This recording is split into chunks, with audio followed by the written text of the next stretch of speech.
In this video we want to talk about soft and hard approaches to HRM. The human resource is, in a sense, a concept. It could be described in some respects as a new way of management thinking about people as a resource, in the same way as the management may think about a machine as a resource. So the human resource could be used in several ways within the organization, and it's for the management to optimize on the use of that resource. Now we would describe that as the hard approach, and perhaps it's not necessarily a new way of management thinking. It's more coming to terms with what has happened in history. During the Industrial Revolution, workers were employed because they facilitated production. They were a means to production. The new way of management thinking is to look at the human resource in a broader sense. That's what we mean by a new way. Look at it as having the potential to enable production to happen and having the potential to improve production. But that leads us into a different view of the human resource, a soft view of the human resource, one in which embraces the human condition being one that needs motivation, it needs recognition, it requires rest, and it requires good remuneration, it requires rewards. In other words, it requires a position in the organization where it can be heard. So we have two views here of people within companies, of employees within companies.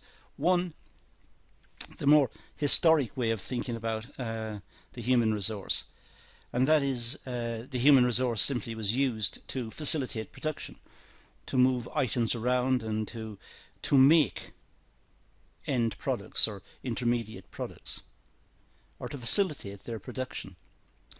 The other view, the soft view, which we could describe as somewhat more recent, considers the employees as people and looks to see what engages the people, what gets them involved in the organization, what motivates them. It could be rewards, simply remuneration for example, or it could be simply an interest in their working lives, an interest in the organization. They like to be recognized as a part of the organization. It's where they're spending their working lives. A big proportion of their life will be spent in the organization, and they want to feel a part of that organization. So we have almost a dichotomous view here, a soft approach, which is the more innovative thinking about humans at work, and the hard approach, which is humans are, in a sense, dehumanized. They become a production facility. They enable production. They serve the machines. They serve the production schedules. They are workers, and their views are not taken into account. Let's see how it pans out in a little more detail. HR theories, policies and practices tend to be geared towards management and monitoring and controlling employees. Most of the theories that we encounter are ones which are aimed at trying to monitor employees, measure their performance, perhaps looking at areas like motivation, having said that, to try and improve their productivity. But they are management orientated theories. The theories are to help management to deal with the employees and to try and maneuver the employees in ways in which will maximize output, perhaps, or minimize costs. There are two approaches, as I said earlier, and in the context of 1 and 2 above, there are two approaches we can identify, the hard approach and the soft approach, and that's the subject matter of this video. But it's important to realize that point one, we could treat humans just as a resource, in which case it's not really a new way of management thinking, it's more a traditional way of management thinking. The newness comes when we extend the concept of the human resource to include their interest in making a contribution, in having a say in decision making, in making recommendations, in getting involved with health and safety issues and work routines and so on. That's the newness. And we have these two approaches. Let's deal with both of them, the hard and soft approach. We'll start with the hard approach, which really is to do with low commitment on the part of management. The hard approach to HR is centered on organizational objectives and aligning employees to strategic objectives. It's trying to get the employees to work in ways which will achieve the strategic objectives. It's aligning the employees, aligning them in the sense of using them, in the sense of trying to achieve the strategic objectives. That is the essence of the hard approach. It's using the employees to meet the objectives of the business.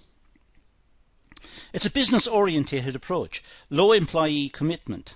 Employees are regarded as a resource to add value and achieve competitive advantage. That's why the workers are there. The workers are not there, under this view, to make a contribution in terms of decision making or wider involvement in the organisation. The employees are there to complete certain tasks. That's all. Complete tasks, no more. Employees are managed in a rational, quantitative and strategic manner. They're viewed as another economic resource. They're viewed similar to the machines, almost. The machines perform certain functions. The people perform certain functions. And providing the functions are carried out, the business continues. Under this approach, the views of the employees are not taken into account. They're not of interest. The main focus is for increasing productivity, employing people as cheaply as possible, and utilising them as fully as possible. So it's a question of trying to maximise the return on this resource, this human resource. So the management looks at what the human resource is being paid, and what's the cost of having the human resource on the premises, and then trying to maximise the returns. So it's utilising the human resource as much as possible. There's little communications between management and employees. The approach is directed towards an autocratic leadership style. The bosses, the leaders of the company, they state what they want. It's not negotiable. It's not under discussion. And certainly not under discussion with the employees, who are there as a resource. They're there to perform the tasks, not to discuss strategy with the employers. They're not there to discuss issues with the employers. They're there to perform specific functions. Perhaps tender to the machines or organise the stores or whatever their tasks are. So it's quite an autocratic leadership style. The leaders of the company, the managing director, the CEO, the various managers, they issue orders, and the orders should be carried out. They're not negotiable. There is no emphasis on employee involvement, empowerment, or delegation of authority. The employees are simply a resource. I keep saying the same things, but the employees are a resource. They're not empowered in any way. They're not there to take on responsibilities or to be trained to a high level. They're there to perform specific functions. They were recruited for that purpose, and they are not negotiated with. Their views and their opinions are not taken into account under this particular approach. The employees work for minimum pay. I say minimum, a very low pay. They're working for very as little as the management can get them. So the employees are not highly paid. They are seen as a resource. So as the resource, the management want to pay as little as possible. The same as buying a machine. They want to pay as little as possible for the machine. The same as buying raw materials. They want to pay as little as possible for the raw materials. And the employees are a resource. So they want to pay as little as possible for the employees. They want to keep wages down to a minimum if they can. I don't know what we mean by minimum here. Just presumably just enough to make it worthwhile for these people to go to work. Appraisal systems are aimed at developing employees in order to achieve organizational objectives. So the appraisal systems are not there to bolster up long-run productivity or train the employees or to motivate the employees to have long-run commitment to the organization. The appraisal system is not there to do any of that. The appraisal system is there simply to find out if the employees are suitable for the tasks for which they were hired. Are the employees capable of delivering the organization objectives, the specific objectives that were set within that department, for example? Is the employee working hard enough? Are they performing the functions efficiently? So the appraisal system is different from what we would discuss in other classes. We might be much wider and much more embracive about the human condition and talk about training and retraining and motivation and so on. In this case, that's not present. In this case, the appraisal system is to see to what extent the employee can complete the tasks that were required of him or her. Employees are only instructed on how to do their job rather than taking part in decision making. The employees are only told how to do that particular function. That's all. They're not told about the rest of the organization or other tasks. They're trained and shown how to perform specific functions, and that's it. No more. Because that is their involvement with the organization, to perform that task, and that task only. This type of approach is suitable for tall organizational structures. There's a video on tall and various types of organizational structure, I should say. But a tall organizational structure, as opposed to, say, a flat one or a lower one, a tall organization is one with many departments, where the senior executive is very remote from the workers. The senior executive is in the top department. Under the senior executive will be senior managers who are responsible for different functional areas, perhaps accounts, marketing and so on. Under them there will be departmental managers in various departments, and under them again will be people working, feeding information through to them, and so on, until finally we get to the shop floor. And we get this disjointed relationship between the workers at a distant part of the organization, perhaps on the shop floor, who are disjointed or cut away from the senior executives. The senior executives probably don't even see these people. The senior executives only worry about the balance sheet. They only worry about the cost effectiveness of the business and whether the output is being produced.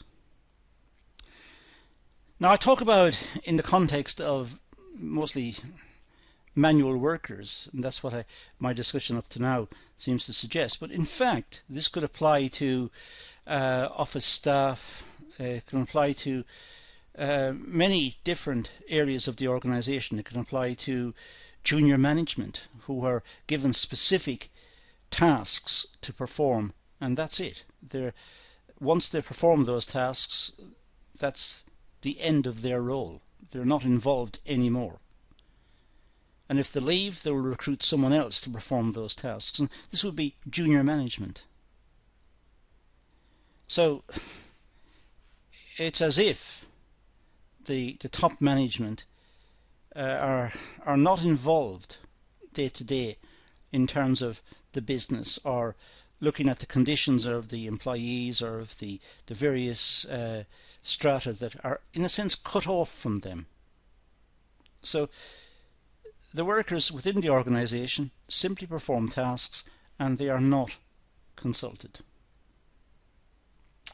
Now, there are advantages to this approach. It's cost effective. There's no emphasis on employee development or training, so it's cheap. There are minimal costs involved in the management, monitoring of employees. But essentially, if the employees are not doing the tasks that were allocated, then the employees will be let go and new employees found. So there is the threat of redundancy or of sacking. So it is a very cost-effective approach for the organisation.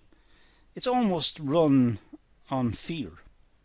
It's run on these people worried about losing their livelihoods. So they must work in the way the management say.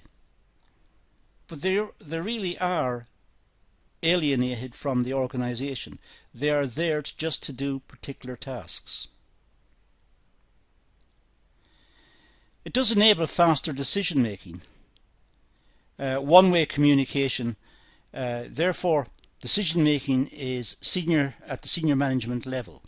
So it's one-way communication. The senior management say what they want done, and then the rest do it.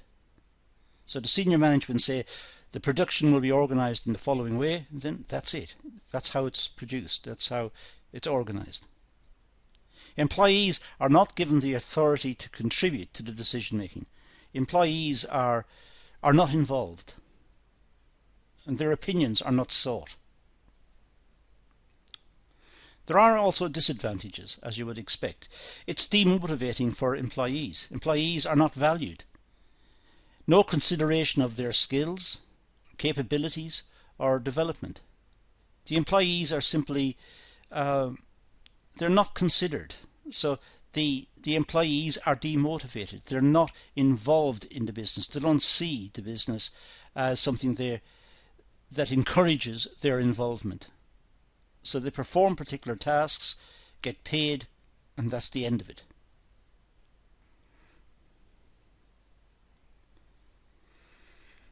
High staff absenteeism and turnover. Employee dissatisfaction leads to high turnover. The employees do not feel a part of the organisation. It does not motivate them. Going to work does not motivate them. They feel alienated. They have no loyalty to the organisation. They feel dissatisfied with what they're doing. So they're constantly looking for better opportunities, perhaps working for more enlightened employers. So generally speaking, there's a high turnover of labour in this type of organisation.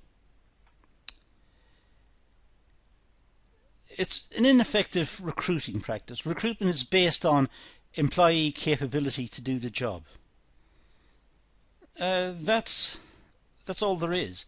The recruitment section knows the requirements of the particular job and recruit people to do that particular task.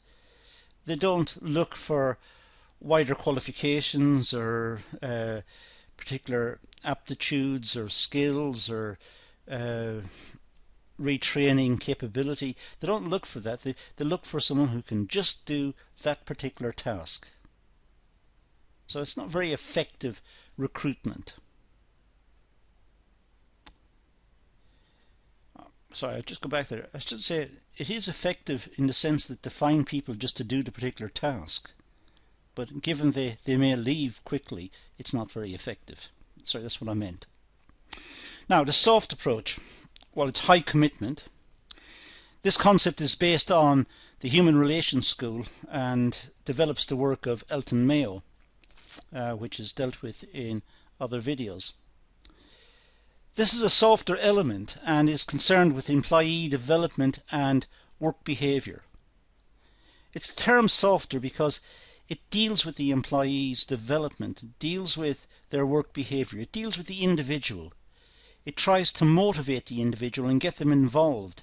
It tries to confront the issues that confronts the employee and deal with them, to deal with them together. The organisation helps the employee, and the employee therefore helps the organisation. There's a mutuality in it.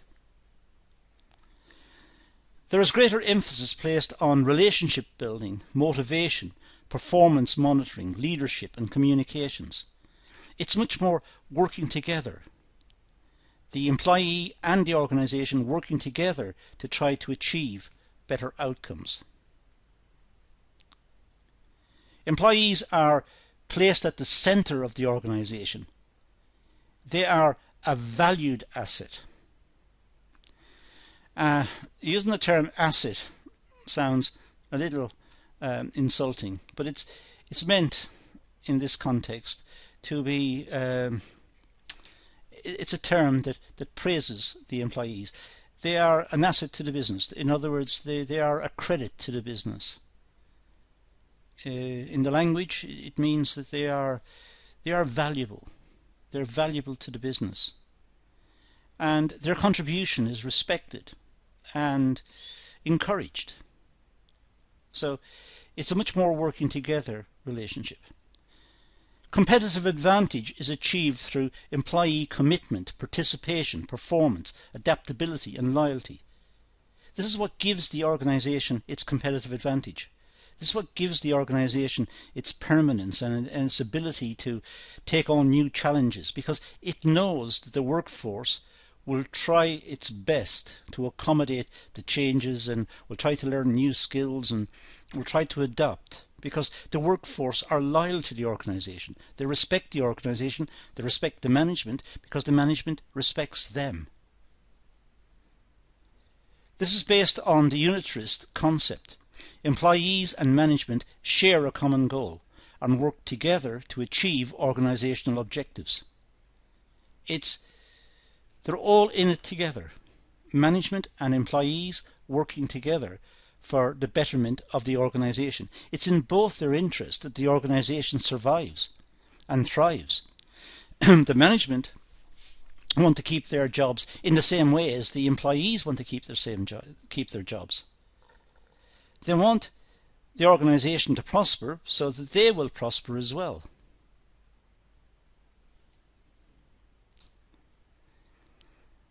There is an importance, I should say, placed on gaining employee trust and commitment, encouraging employee development through training programs. So the management see the employees, if I can use that term again, they see the employees as an asset, but an asset to be developed. And the employees welcome the development. It's adding to their skill set, it's adding to their understanding of the organisation, it's adding to them as people. Some of the items they learn, some of the things they learn will be generic skills, skills that can be applied in many situations in life, and they will benefit from that. It's a part of their ongoing education. Some of the skills they learn will be specific to the organisation, but that will enable them to be more productive, to make a better contribution, and also earn more respect from the management again, because they are now valued assets. They are people who are highly respected within the organisation, and their views will be sought and respected as well.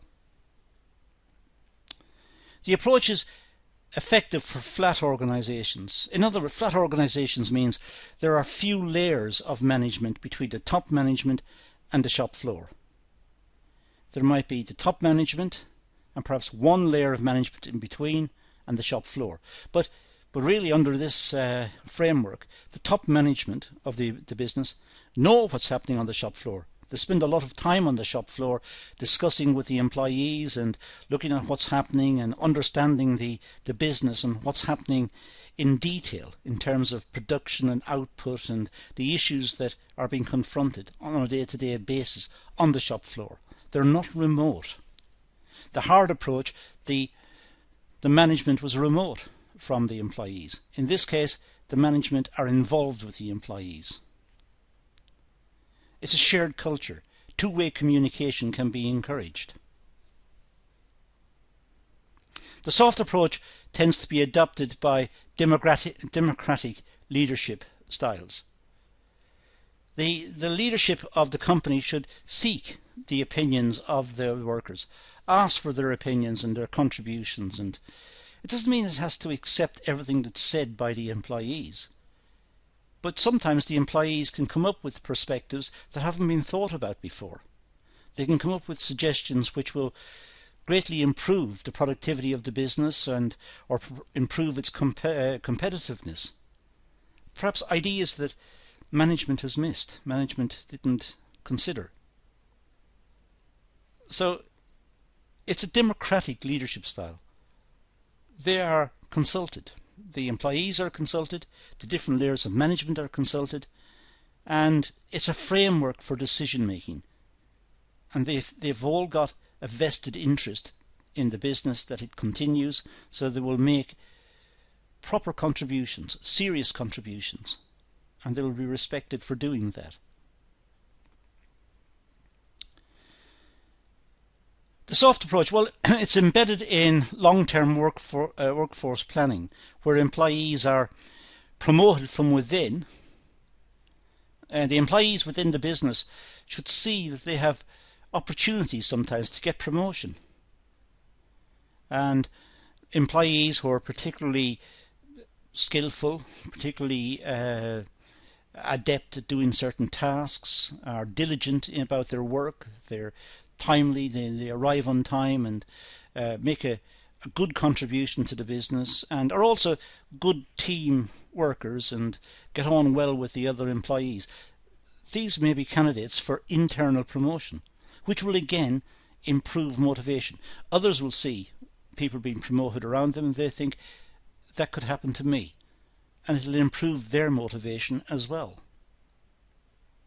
There could be pay and performance related rewards, which will encourage commitment again. High commitment. The organisation, it's commitment on two ways. The management's committed to the employees, and the employees are committed to the management and to the organisation. And it could be that they are rewarded by additional payments or bonuses or that sort of thing. Sometimes they're entrusted with authority and responsibility. The management trust the workforce. They know the workforce. They're working together. Under a soft approach, there is mutual understanding. They have broad agreements. They can be trusted. So sometimes the management will give them authority to make decisions and authority to perform certain functions because they're trusted individuals. And appraisal systems focus on identifying training and development needs. Appraisal systems are channel the efforts of the employees into promotion and into furthering their careers through training and development. So the appraisal systems try to find out what is it that can be developed within this individual, what training programs are needed. And some of these could be generic skills, as I said, wide skills, which could be used in a wide variety of contexts. The organisation is not mean about training. They will certainly train specific skills as well. But the employees understand that it's a caring organisation. It's a commercial organisation, but it's also a caring organisation. And because it is, the chances are they will be more motivated, they'll work harder, there will be less problems in dealing with employees, there will be less turnover of labour. The organisation can benefit commercially from having this approach. So the appraisal system could actually be supportive towards the requirements of the employees in attaining certain skills and competencies. So there are advantages of this. There's a motivated workforce. For a start, they have loyalty to the organisation. They've got commitment to the organisation. They're motivated, and it's easy for management to work with these employees because they are keen. They're keen to show what they can do and to be involved. There's also increased productivity. There's mutual understanding. Employees and management working towards one goal. They're working together towards the same outcomes. So there's mutual understanding, and hence more productivity, more application to the job, more understanding of the requirements of the tasks, and more interest in doing a good day's work. There are disadvantages. It's a costly process. Performance-related pay, development and implementation of training programs, these are costly. And these eat into the profits of the business. So the management must understand that this approach, although it's got significant advantages over the hard approach, it's also more expensive. So it depends on the philosophy of the management, but it may also depend on a cost-benefit calculation. But it certainly sounds preferable in terms of long-term stability of the organisation. It can lead to complex decision-making. Decision-making takes longer because more people are consulted. More opinions have to be taken into account. And because of that, decision-making can be complex. It can take a long time before decisions are made. So the organisation is losing responsiveness and flexibility by involving a lot of people in the decision-making process. And that might be a downside of the approach.